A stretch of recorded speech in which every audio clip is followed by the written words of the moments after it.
Usije ukafikiria kwamba unahitaji simu ya milioni 3 kuanza safari yako ya kutengeneza content. Hata kama huna smartphone kubwa, hata kama huna kamera kubwa, huna background nzuri wala taa nyingi za kushutia content zako, nataka hivyo vitu vitatu uwe navyo ili uanze kutengeneza content na uweze kupata pesa hapa mtandaoni. Kitu cha kwanza, nataka tu wewe unayetazama video hii uwe na ujuzi kichwani mwako. Kama utakuwa na ujuzi ambao utautengenezea content hapa mtandaoni, na kuhakikishia una uwezo wa kujenga jina na una uwezo wa kupata pesa. Kitu cha pili, consistency. Hakuna namna ambavyo unaweza ukanufaika na pesa ya mtandao kama huna mwendelezo kwenye kitu ambacho unachokifanya. Kitu cha tatu, ubunifu. Utofauti wako, ubunifu wako ndio ambao utafanya watu wakufuatilie, ndio ambao utakusaidia kutengeneza pesa hapa mtandaoni. Nataka nikuelekeze ni namna gani ambavyo unaweza ukajenga brand ambayo inavutia brands nyingine kufanya kazi na wewe. Cha kwanza kabisa, make sure unatoa elimu. Hakuna namna ambavyo unaweza ukaonekana kama expert kwenye eneo lako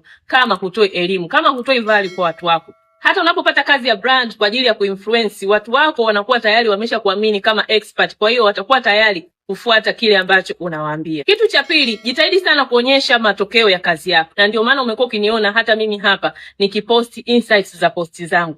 Watu wanasemaje kuhusiana na kitu ambacho wewe unakifanya. Lazima vitu kama hivyo vionekane kwenye page yako. Kitu cha tatu na cha mwisho, brands zinapenda mtu ambaye yuko stable kwenye eneo lake. Haiwezekani wewe unataka kufanya kazi na brand kubwa halafu hueleweki upo kwenye eneo gani. Nikuulize wewe swali ambaye unataka kutengeneza pesa kupitia hizi brands. Je, uko stable kwenye eneo lako? Au kila unavyoingia mtandaoni una content mpya? Unajiona kabisa kwamba wewe uko stable kwenye eneo fulani, ili brands ambazo zitakuwa zinapita ziweze kukuchagua kufanya kazi na wewe.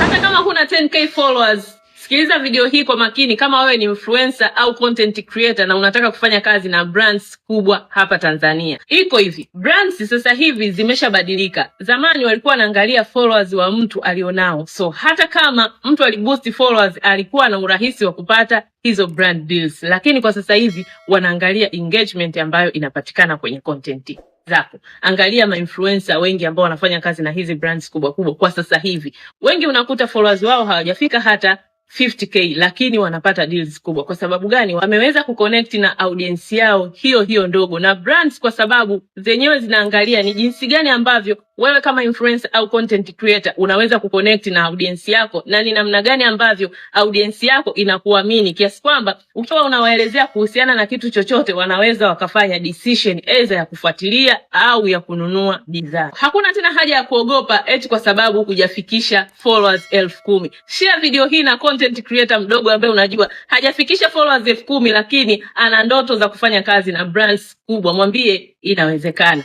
And see you in the next video. Asante sana kwa kutazama video hii. Naomba like na comment chochote, kisha bonyeza subscribe ili uwe wa kwanza kupata madini mapya kuhusu biashara, elimu ya fedha, uwekezaji, digital marketing na hamasa kila siku.